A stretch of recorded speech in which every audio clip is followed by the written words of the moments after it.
Now we'll be talking about the ongoing industrial action by National Association of Jide, what's your take on this ongoing industrial action by the National Association of Resident Doctors of Nigeria? This is the third day of the industrial action. Should this be happening against the backdrop of the third wave of the COVID-19 pandemic? You see, this is why Nigerians are regarded as very backward and very, some people will liken this country to a banana republic. A same country will not allow this kind of thing to happen.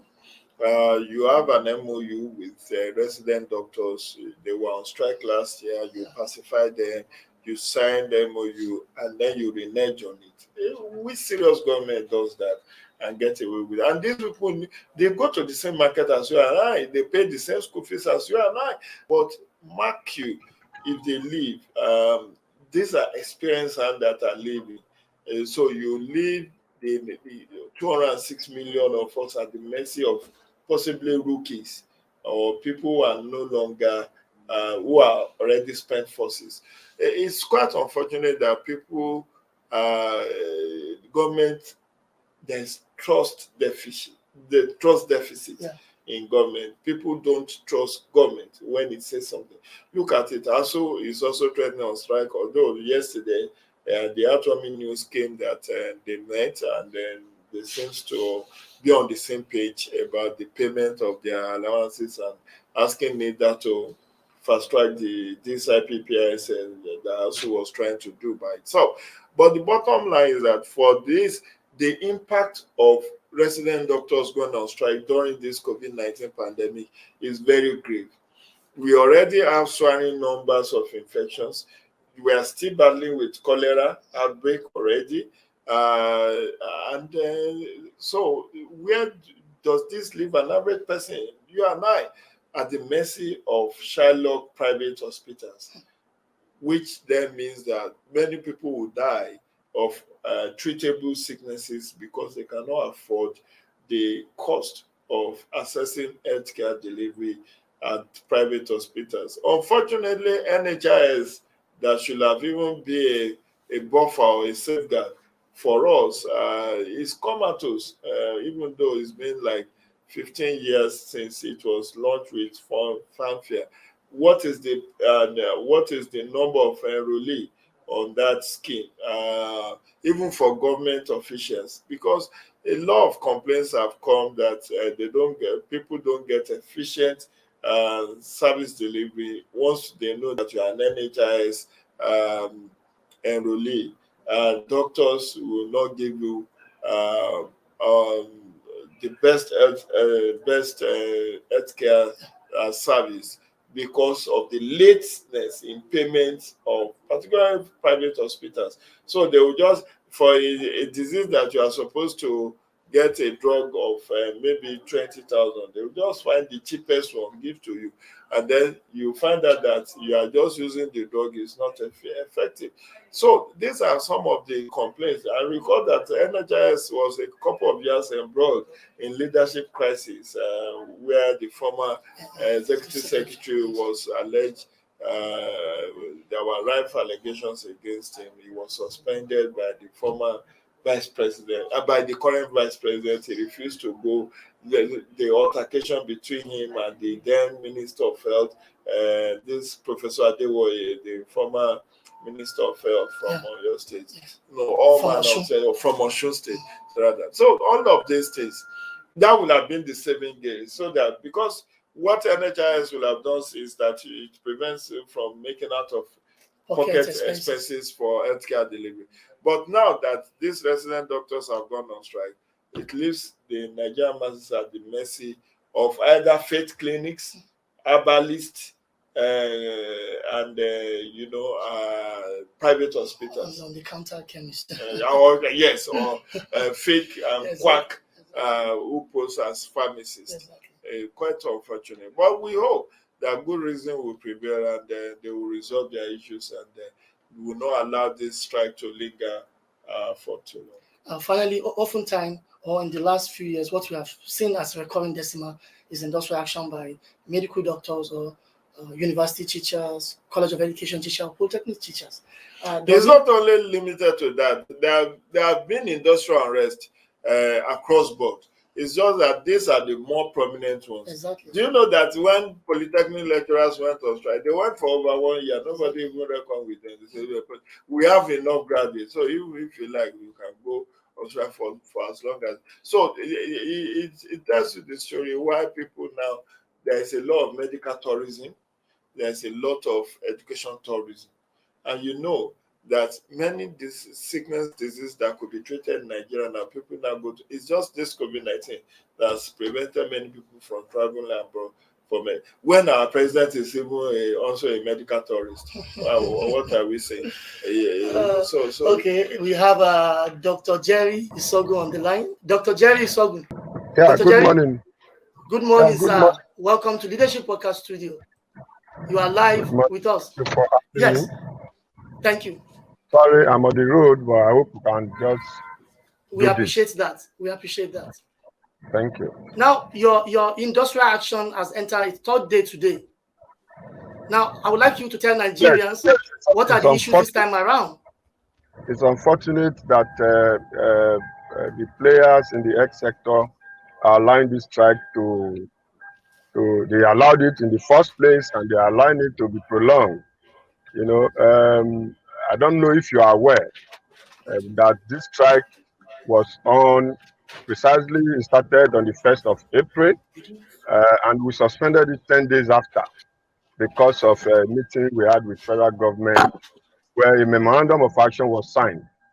You know, the memorandum of action, according to the minister, is a document that contains timelines within which the demands would have been met.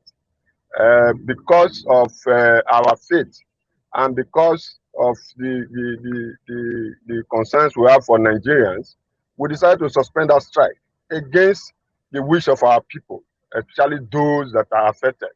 We were called all sorts of names. However, as responsible leaders, we felt that having signed an MOU with the federal government, we should suspend that strike. Today, our members have been they've been proven right that we should not have trusted the federal government. 113 days after we suspended that strike, based on the MOA signed, we are here today with nothing. So when we were to have the just concluded National Executive Council meeting, we as leaders, we called a pre-National Executive Council meeting where we put together these demands again, and we wrote to federal government with 4 weeks ultimatum, having shifted it from the initially when we suspended the strike, we gave 2 weeks. You know, the 2 weeks elapsed. 2 weeks was what was contained in the MOA for most of the things to have been achieved. We're following the trend. We gave 2 weeks because we don't want the strike. 2 weeks elapsed. We tactically gave another 2 weeks. It elapsed again. So finally, when we knew that this National Executive Council meeting is a statutory meeting, we cannot stop it. And we know that our members were going to come there and take drastic decision if nothing is done. We decided to meet again. We wrote to the federal government, and at this time, we gave 4 weeks that we coincide with the time we are going to be having the meeting, hoping that they were going to be responsible enough to attend to those issues. Issues as basic as payment of salaries, issues as basic as rectifying the platform for which you paid salaries so that there will not be irregularities and there will not be accumulation of unpaid salaries.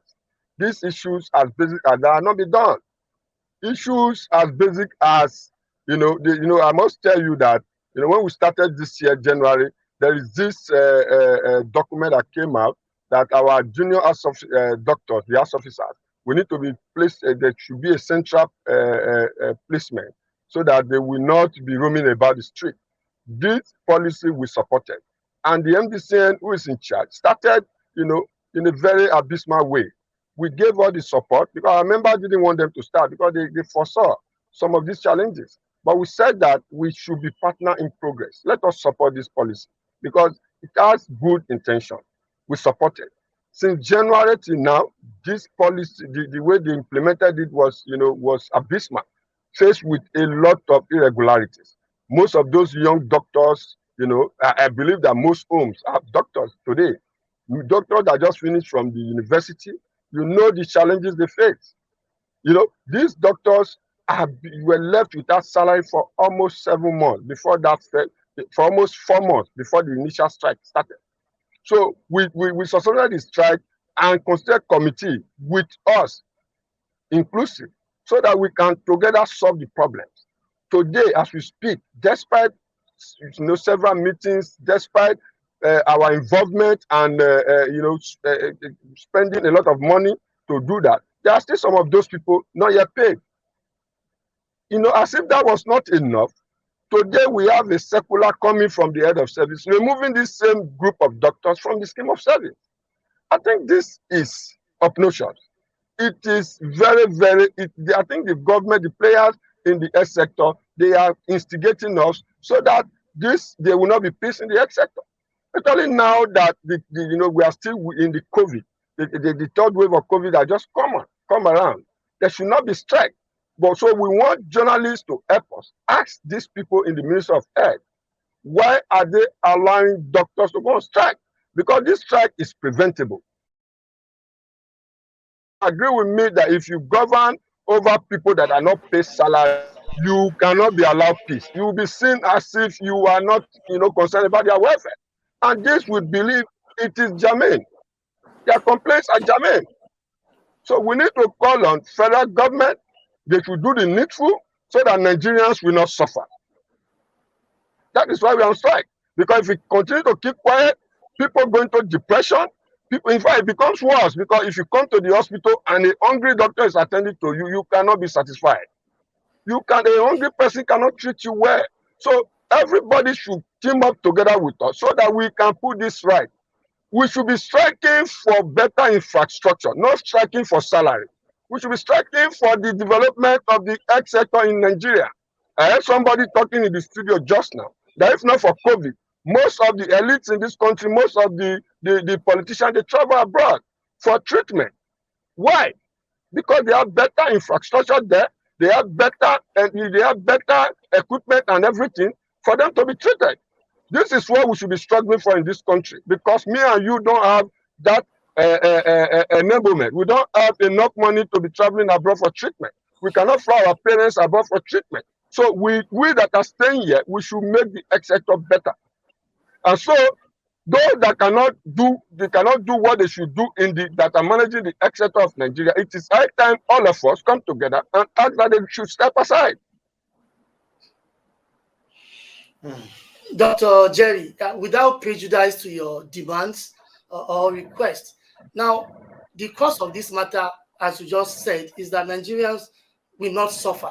I think that should be the point of interest. So how far can you go? Before you say it, I am telling you that we don't want Nigerians to suffer. So before you ask me, I already told you. So we should all face the people that allow this strike to hold. We should call them to order. I think that is one of your jobs. Call them, ask them, are these people mad? Are they just on the street because they want to go on the street? Ask them questions. Somebody that you are owing 6-7 months salary to continue to work. As we speak, in some of the states in this country, some doctors are being owed 19 months salaries, 10 months salaries, 6 months salaries, 4 months salaries, respectively. Abia State, Imo State, Ondo State, and Ekiti State. Are these people living in this country? They go to the same market, they have children in the same school that you have. As you are there in the studio, will you continue to work if you are not paid 2-3 months salaries? I think talk is cheap. We should not face the people that cause this strike. We know the truth. Let us ask them questions. As you say for me to be on this studio, call the Minister of Health, call those that are managing the health sector to come and explain why the doctors are on strike.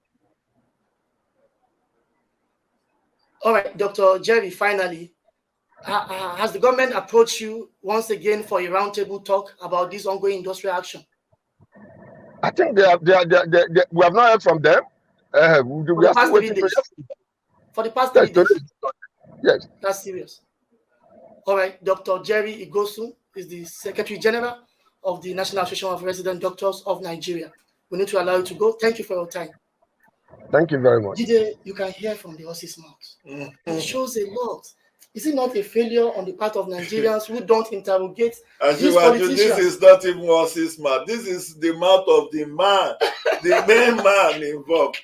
You know, Nigerians are watching, they are listening. You see, when some of us, when we criticize the government, it seems like maybe we are paid agent provocateur, and we are doing an hatchet job. I don't know why a government will go into a memorandum of action and 9 months, 113 days after, you will not deem it fit to honor those. So even in the issue of handling issue of COVID-19, I watched analysis yesterday where one of the analysts was saying Nigeria should ask even the so-called money and donations that the federal government of Nigeria received from public-spirited individuals, international donors, how did they spend it? The current Moderna vaccine that we have received was donated to us by US. The previous one was by COVAX, that was also a donation by, I think, European Union or something. So if we had all of this, and we have huge budgetary allocation, including the current supplementary budget that was signed to the president a couple of weeks ago, can't we solve this problem? Why will a medical doctor work for 9 months, 16 months, 19 months without getting paid? And now the man, Dr. Isogun was talking about how will a doctor that is hungry treat a patient well? And that's why you see them cutting corners. Some of them are working in more than 2-3 places. They are in government hospital in the day. At night, they are in private hospitals to earn a living. So somebody who has not have sufficient rest, how will he hear you out to even know the kind of diagnosis to make of your ailment? Because they are, and we see the way these people are treated abroad.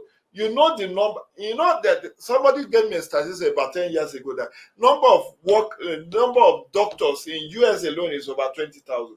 Nigerian doctors working in US, practicing in US. Not even those who go to US to take on other menial jobs. You know, there are also people like that who just migrated and said, "Look, I don't want to do any other qualifying exam. I will just find something else to do." But those who are practicing, there are over 20,000 Nigerians working. Look at that. The guy, one of the Oguagu, who was a part of the Pfizer biotech team that discovered vaccine for COVID-19, is a Nigerian. He was a son of a professor in Nigeria. He was trained in I think either UNN or maybe Calabar. So, but instead of us to even be able to produce vaccine that other African countries will come and buy, we are at the mercy of this. Now we are in the third wave. We allow the doctors to go on strike. You heard when the man said that government has not even called them for discussion. That means they can as well go. That means they are calling their bluff. They gave 4 months. 4 weeks of notice that they are going to go on strike. The government did not deem it fit. We have 2 ministers in that health ministry, Senator Mamora and Chris Igige. Both of them senators, both of them former government. No, one is a former governor. So why are they treating Nigerians like this? Is it until people go on the streets and protest and there is a lot of shooting that we know that we are in a case, in a serious problem in Nigeria? This resident doctor strike is a no-no for me. It's a thumbs down for this administration. No matter I think what it's also important that Dr. Jide Ojo call on Nigerians to call out the people who are responsible. Yes, we should call them out. It's left for us. It's very unfortunate. On that note, we come to the end of this edition of Inside Nigeria for today. Keep it there with us tomorrow for another interesting edition. Thank you, Jide, for being with us. Always a pleasure. Jide Ojo is an Abuja-based public affairs analyst and a columnist. My name remains Bode Gbadebo. Bye-bye for now.